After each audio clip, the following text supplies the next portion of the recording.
Here is how you can create an animated texture background inside of Fusion.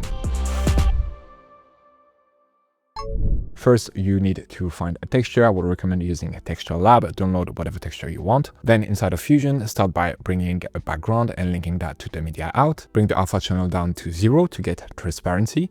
And then you can drag your texture in your working area. Then bring a full transform node in your working area and link your media 1 to each of those transform nodes. Hit shift space on your keyboard and search for a switch node. Bring that in. In configuration, select 4.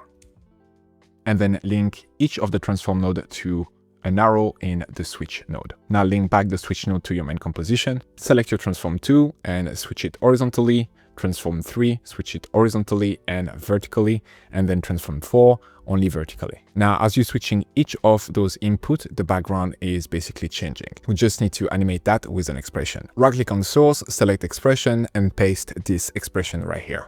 And now you have your animated texture background.